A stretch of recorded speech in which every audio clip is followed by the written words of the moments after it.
Do you love books? Do you wish you could hear some insights straight from the author themselves? Join Sam Hankin, your host, as he interviews top-selling book authors and dives into interesting and unforgettable discussions here at The Avid Reader. Hi, everyone. Welcome to another edition of The Avid Reader, brought to you by Wellington Square Bookshop. Our guest today is Andrew Robinson, author of Einstein in Oxford. Published by the Bodleian, it was released late last year. Andrew's written about 30 books, maybe more now, including more about Einstein, Einstein on the Run, and Einstein 100 Years of Relativity, and articles such as The Experiment That Made Einstein Famous, which appeared in the Wall Street Journal, as well as notes and articles in Science and Physics World, Nature, and the Yale University Press. Andrew writes of polymaths, but if you read his CV, it appears as if he is one. He's written books on the origin of writing, hurricanes, lost languages, cracking the Egyptian code, and many on India. He's appeared on BBC Radio and TV and has consulted on programs that are on those stations. In 1931, Einstein visited Oxford, where he received an honorary degree, and he lectured on relativity and the universe. And we'll learn early on in the interview that he wrote on blackboards, and those salvaged blackboards are now the most popular object in Oxford's History of Science Museum. And Einstein, of course, in his modesty, tried to prevent their preservation and was kind of appalled that England put him on such a pedestal. He saw it rather as a burden than an honor, and felt that he was being treated worse than a cart horse. He came back to Oxford in 1932 and again in 1933 when, as Andrew tells us in his other work, he was a refugee from Nazi Germany, saved from pursuit. And he deeply appreciated the kindness of the British toward him. And as he was sailing to the United States and Princeton and the Institute for Advanced Studies, he stated that as he departed and never to return. So the city appealed deeply, and he charismatically participated in his science and its science and music and politics and walked its streets. He loved his walks. And the story is also in good part told through his personal writings that he left behind, his diary, poem we can discuss. And he even held concerts and rode. And I really love the connection that Andrew makes between Einstein and Lewis Carroll, which is a connection I always harbored in my mind as well. In any event, welcome, Andrew, and thanks so much for joining us today. Pleasure. Glad to be here. Hey, so you have so many varied interests. What initially brought you to Einstein as one of those? I think it probably goes back to my family background. My father was a physicist at the Clarendon Laboratory in Oxford, where Einstein spent a little time. And my father was there for 4 decades, and I grew up in the laboratory with him, sometimes helping him in his workshop make electronic circuits and things of that nature, and also at home. And I think, although we didn't discuss Einstein much, he and I think I knew of his feeling for Einstein's work, and I think probably that influenced me. But it was really a chance that got me first going as an author on Einstein. I think a friend of mine, who's a publisher, suggested that I might put together a book for the centenary of special relativity in 2005. And it went pretty well. I mean, I think I managed to get 3 Nobel Prize winners to contribute, and a lot of other senior figures, scholars of Einstein, historians and physicists. And so that was quite exciting. And it was published with some very beautiful illustrations, both of him and his work and of other events in his life. And I think it's still available from Princeton University Press, who are the publishers of Einstein's papers, as I'm sure know. Well, so you talk about illustrations. There are some excellent illustrations and photographs in this book. And the first, and we may as well begin with this because you begin with it as well. Let's talk a little bit about what I said in the introduction about his blackboards. Sure. The blackboards, strangely enough, when I was a a boy and growing up in Oxford, studying chemistry, I wasn't aware of the blackboards, but nowadays everybody is aware of them who lives in Oxford. And I think that's just because they've been there a long time and they've been promoted in various ways. But also they're fascinating because they're in the History of Science Museum. Um, but there's a bit of a story which you've already given some of attached to them. And the History of Science Museum was keeping very quiet, actually, when I was younger, about the fact that the second blackboard, which they managed to get back in 1931, had actually disappeared in the museum. It was erased by mistake because somebody didn't realize the importance of it. So one has been preserved, and the other one, the old blackboard is still there, but they don't put that on display. And I think the blackboard is pretty important in the showing how Einstein got interested in the whole problem of the expansion of the universe. Because when he produced his general relativity theory, he didn't believe in the expansion of the universe. And then in the 1920s, he started to wonder whether he was right or not, because some other physicists had suggested it might be the case. And then I'm sure everyone knows that in 1929, Edwin Hubble, the astronomer in California, discovered the expansion of the universe, and Einstein reacted to that strongly. So his blackboards reflect that new information from 2 years previously in the calculation on the blackboard. He works out the cosmic expansion time, and then he actually gets it wrong because he makes a slight error in using the Hubble constant. So I think he was a bit anxious about this blackboard, because I think he probably realized afterwards it wasn't quite accurate. That was another reason he maybe didn't want it to be preserved. But people love visiting it. He would have been very amused that someone erased it. He would have loved that. Yeah, he would have really laughed out loud to know that. I think that would have, I can't come up with a response, but I'm sure he would have snorted with glee at the fact that Oxford had seen the error of their ways by preserving these blackboards. I was thinking they are now an amazing attraction. I mean, people come from all over the world, and the first thing they ask sometimes as they come from Japan or wherever is, where is the blackboard? So the word has really got around.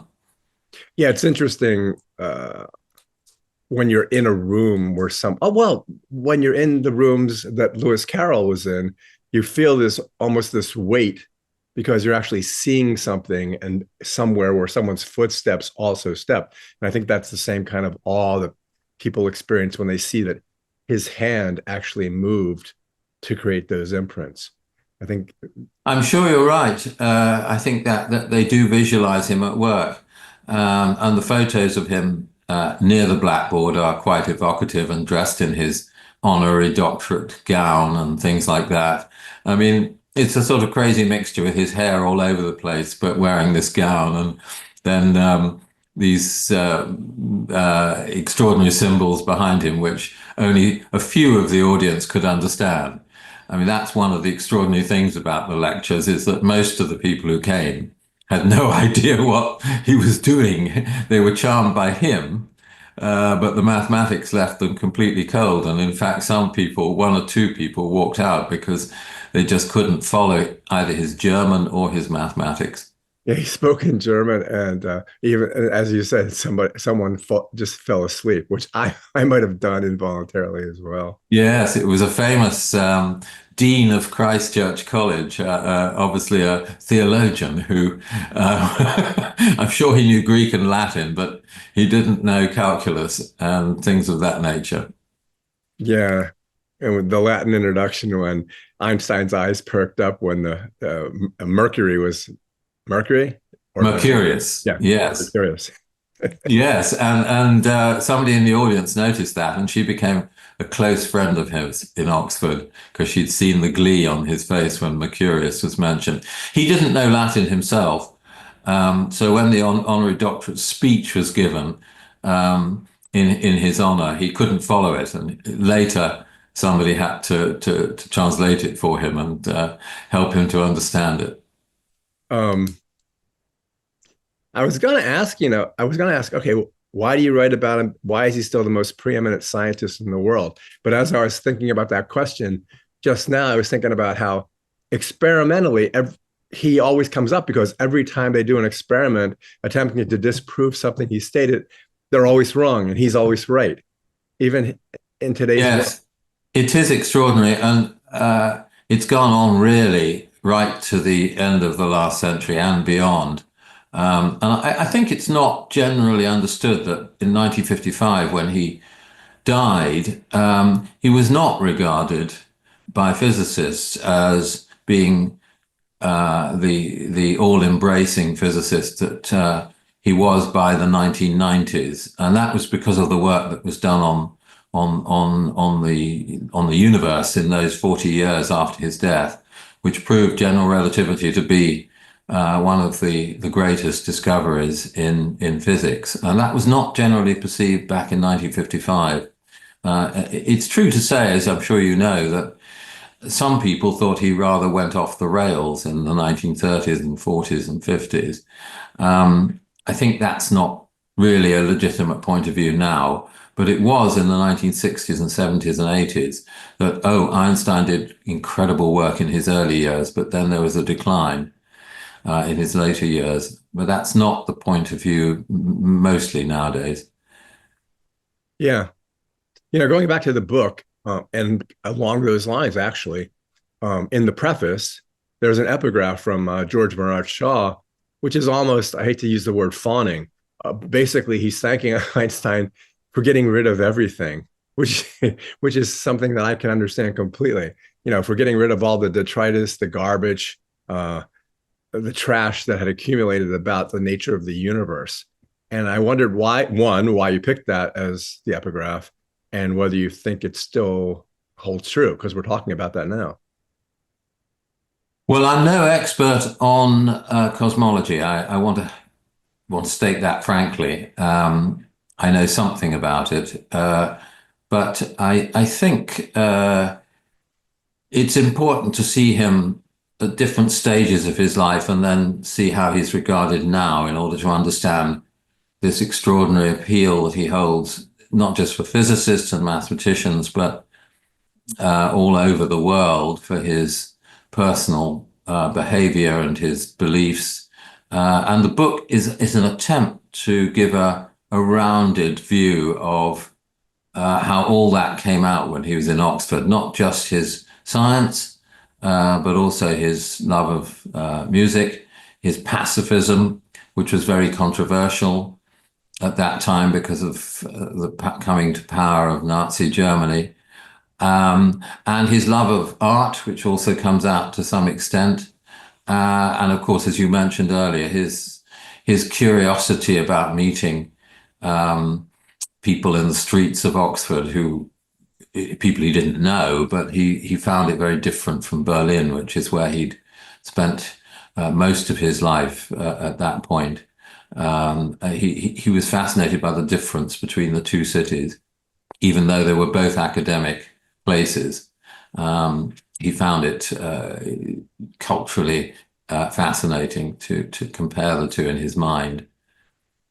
Well, you talk. There was a brief visit in 1930, but you're talking about three visits: 31, 32, and 33. Which also 21. Sorry to interrupt, but he did come very, very, very briefly for a day in 1921, brought there by a physicist who said, "You must come and have a look at the place." And the physicist drove him there, or he was driven there by the chauffeur, I suppose. And then he and his wife spent a few hours looking around the university. And I think he was sort of fired by the place back in 1921, but then there was a long gap before he returned in 1931. Why is it so important that, it's funny, I had no idea that the three pictures he had in Germany, I guess, and also at the Institute in Princeton, were of three British physicists, and he said they were the best. Faraday, and who were the other two? I forgot. Newton and Maxwell. Maxwell. Yes, yes.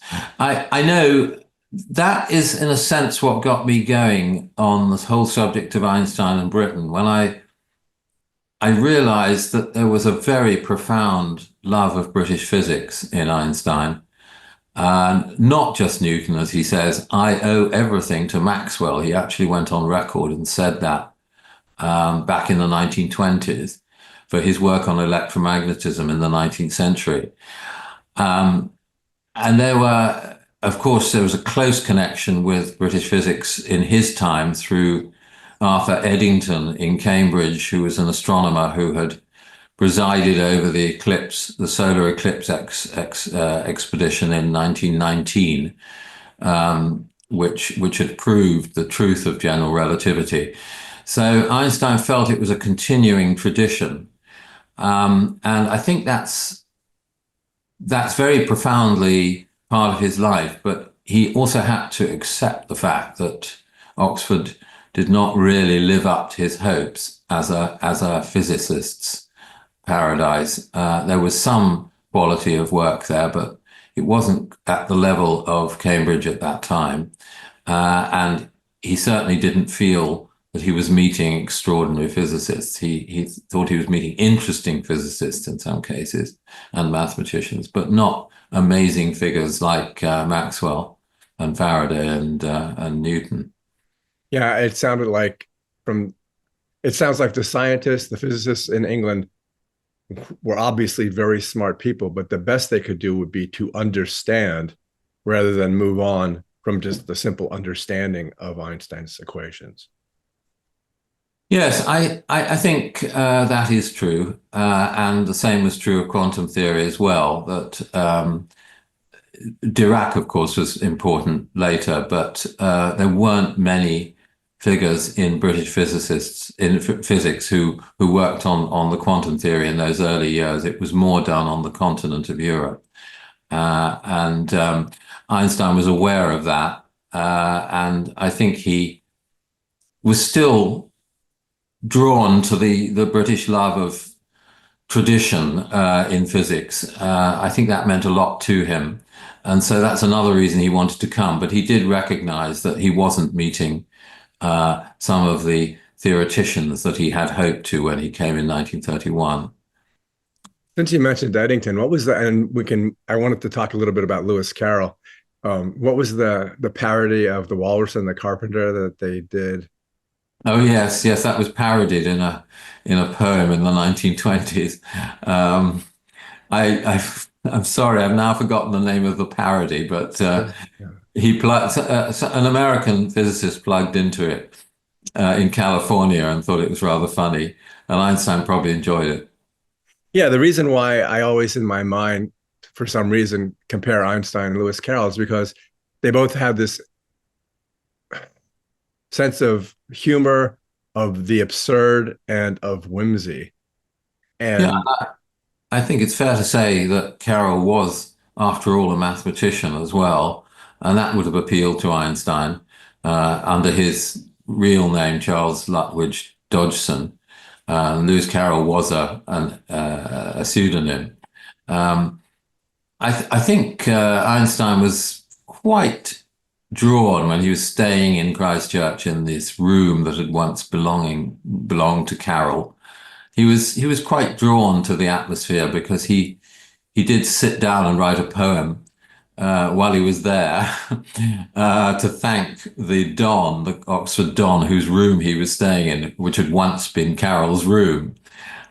He was grateful to this Don because the Don had gone off to visit India and go around the world in 1931. So the college said, why don't you occupy this room? So Einstein was there and he was able to treat it as his own for quite a few weeks. And that sort of thrilled him and led him to write this poem, I think.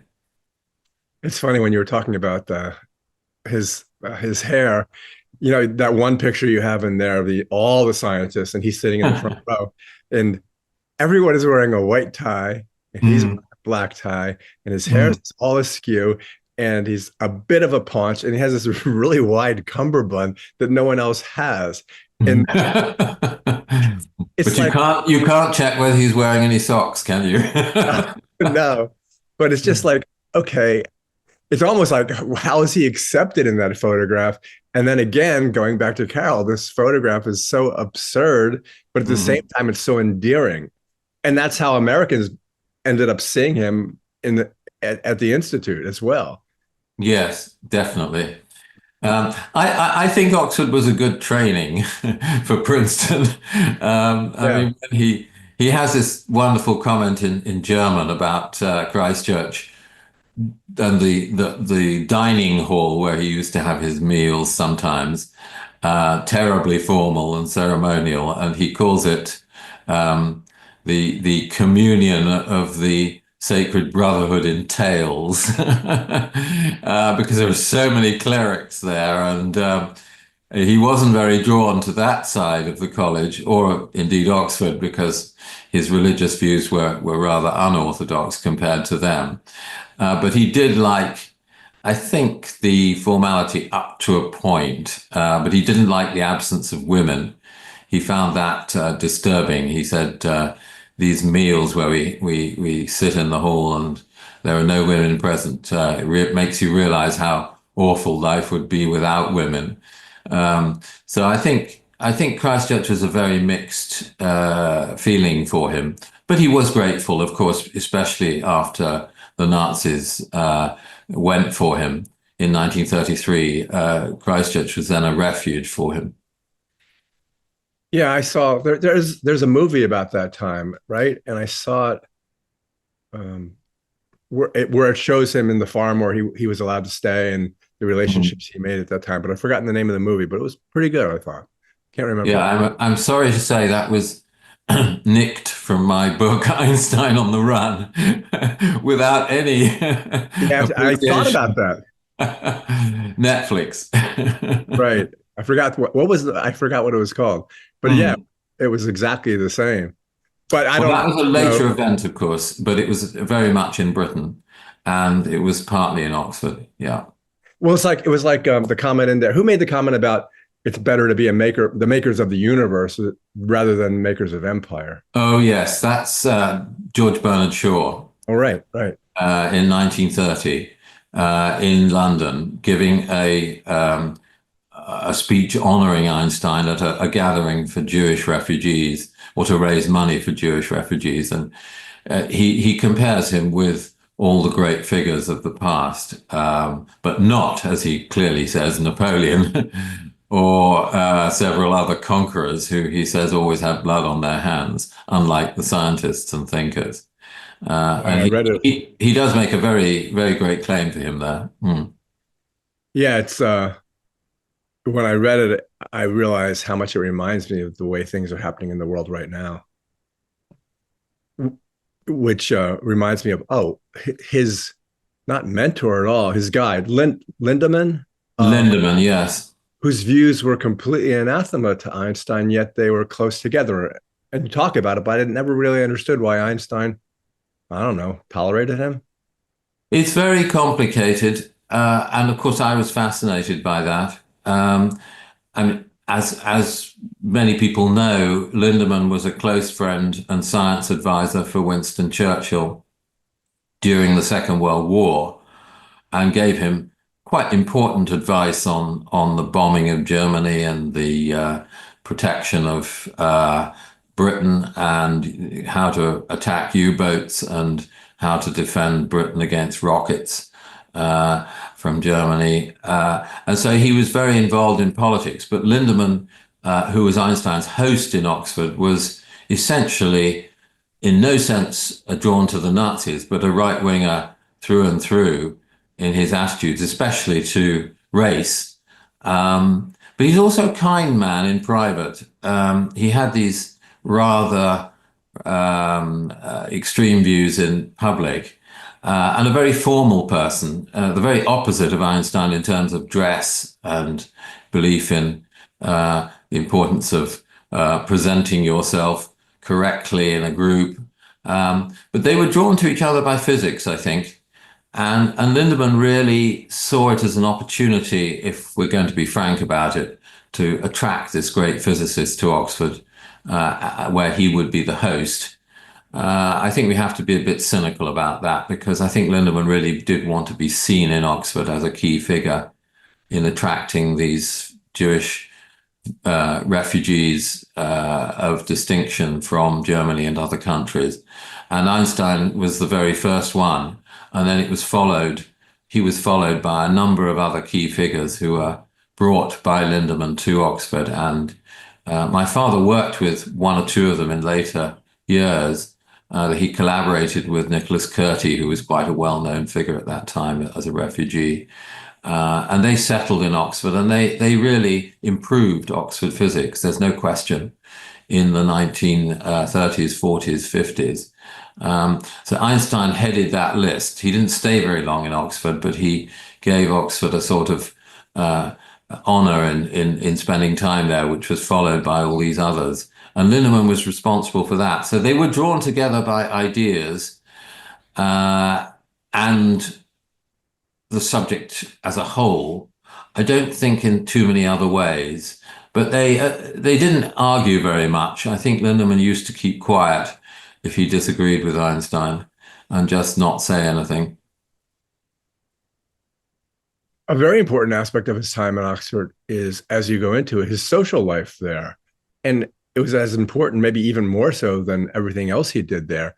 And some of the anecdotes are really funny. Like when he was playing his violin, it seemed as if, not that the other people in the room, especially the one woman whose name I forgot, didn't think he was that good, but it was almost like they tolerated his violin playing.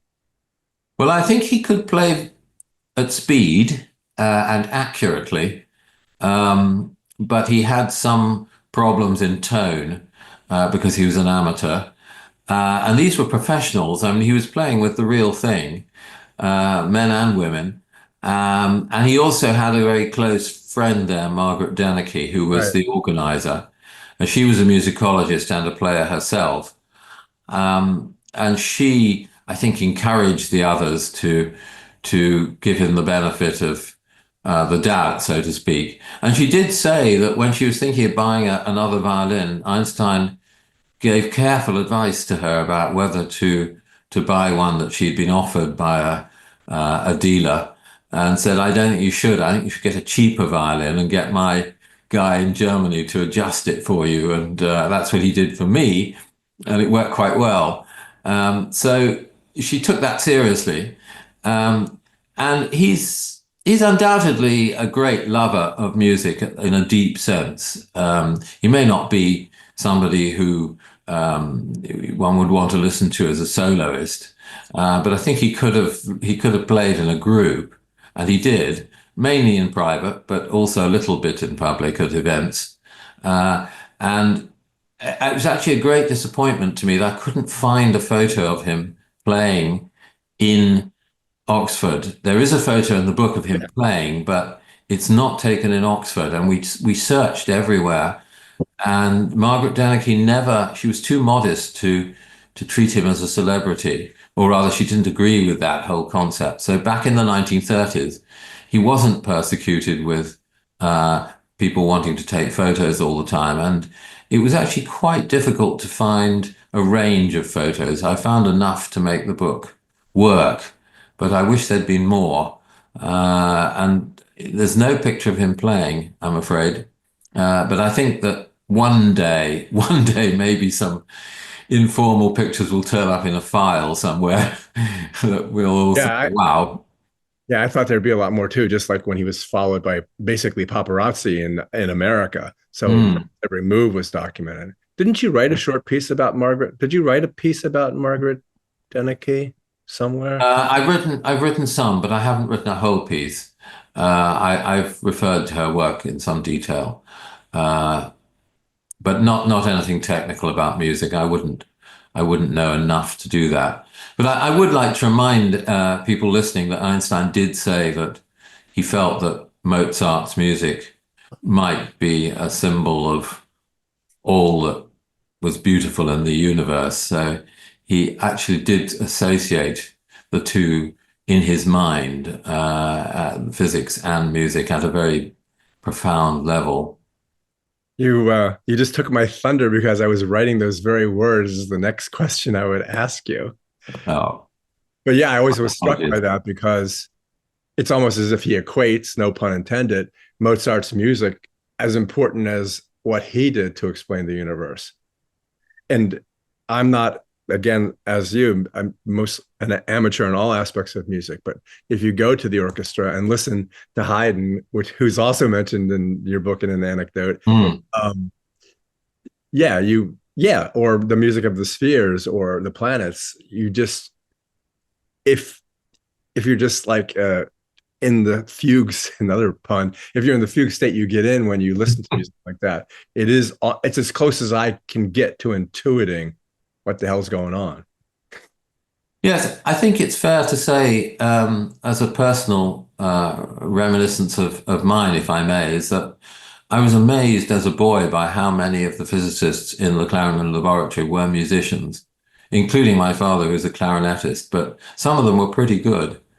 And it does seem to have been very deep rooted at that time in physics that music was the other thing you'd enjoy doing, classical music.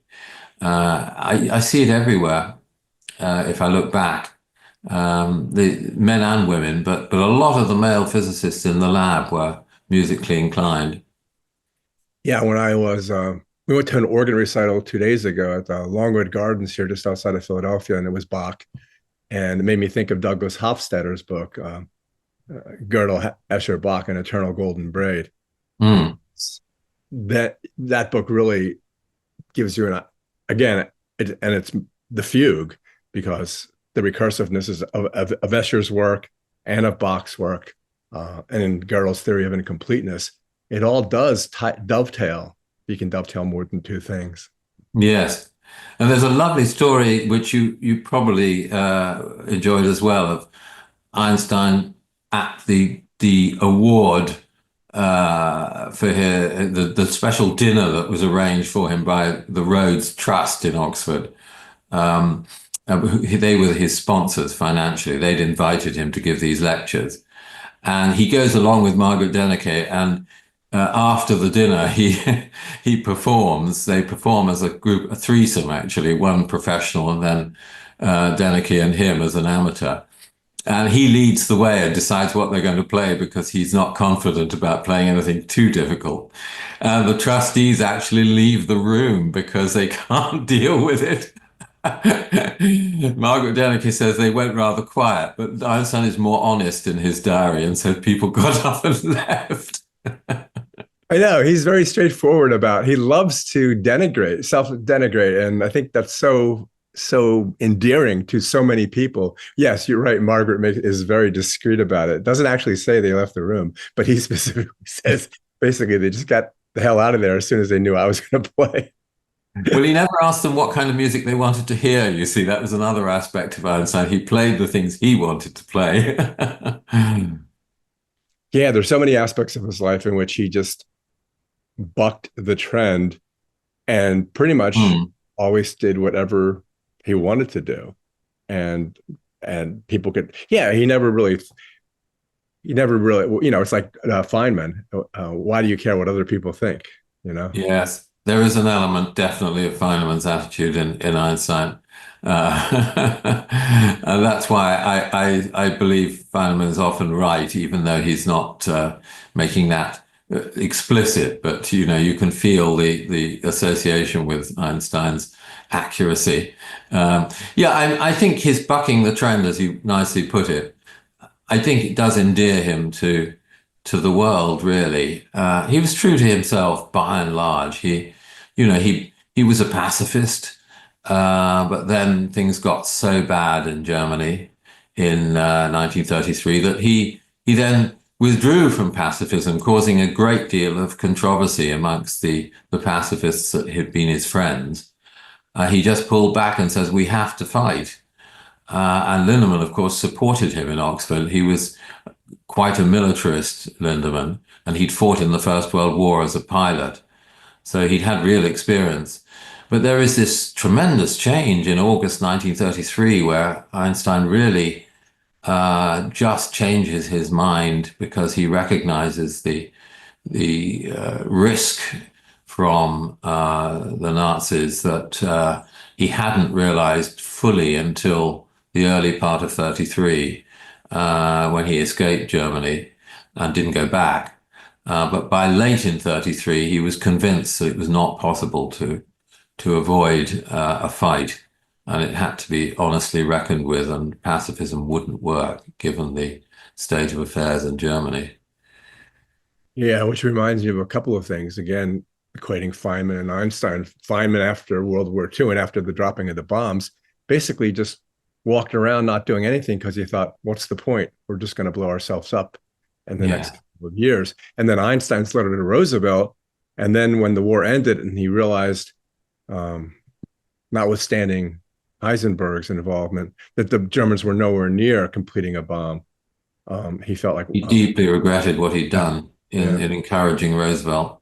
Yes, there's no doubt that he did, and he was just totally shocked by what had happened in Japan.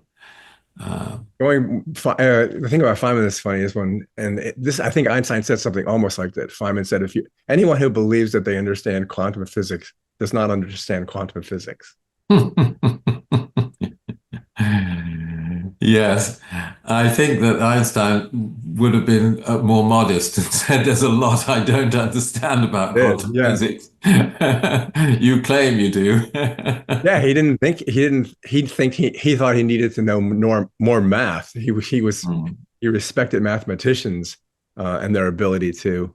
Yeah, it's worth saying that in Oxford in 1933, his last major lecture was quite an important event, unlike the earlier lectures, which were in physics terms, they didn't really survive. But on the method of theoretical physics, the last one he gave, when he was already a refugee and under a lot of stress, there he stresses the importance of mathematics as a creative path in physics.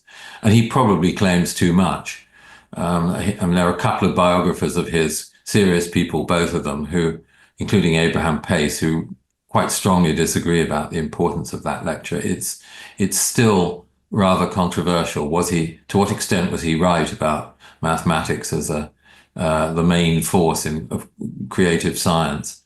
And then other experts say, well, look, hang on. If you look at how he came up with relativity, he is always in the privacy of his mind, he is always looking at the real world of experience and practical observations, as well as mathematics, even if he doesn't fully recognize that in his later comments about how he came up with some of his ideas. One of the asides you make in the book, which is amusing, is how the poor reporters who had to cover his lectures had no idea what he was talking about. So it was they could get a title, but after that, what was the title that one of them was? I've forgotten. There's a very simple one from Nature, the greatest scientific journal of its time, where they can't really get to the bottom of this unified field theory of Einstein. So they just talk in a very gentle terms about electromagnetism. A lecture on physics. Yes. Well, so much of what he did was over the heads of the people in Oxford, and there's a wonderful comment from Margaret Denneke actually saying that I attended one of his lectures, which was given in honor of my grandfather, I think, which had been arranged by her, and at the end, somebody said, "Well, what was he saying?" And she said, "Oh, I can't explain. It's his magnetism that held me." And I think an awful lot of people in Oxford. That was a good example of how the rest of the world felt about him as well. I like when someone said to Eddington, "Oh, it's apocryphal, you know. Besides Einstein, there's only two other people who understand relativity." And he said, "Who's the other one?" Yes, the person he was speaking to was rather offended by that, I think.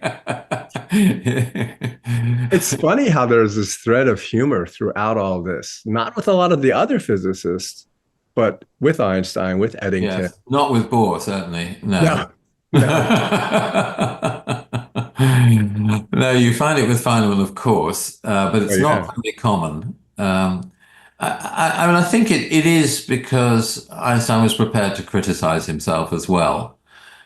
He really was quite open about most of his changes of mind and heart, and where he'd made mistakes in whatever field, he was prepared to admit it. And I think people warmed to that. And also he did so with humor. Um, and would you like me to read the poem? Yes, yes, yes. The poem was great. Well, this poem was written in Christchurch in his last day or so there, in the visitor's book of the classicist Don Dundas, Mr. Dundas, or Dr. Dundas, whose room he was living. Dundas was away abroad, as I said, in India or somewhere like that. And Einstein wrote this thank you, which was in his own handwriting in German. And this is the translation made by an Oxford Don called Leishman in the 1950s, which was then published in the Times newspaper 2 or 3 days after Einstein died. And it goes like this. It's quite short. And I think it's inspired by Carroll, really.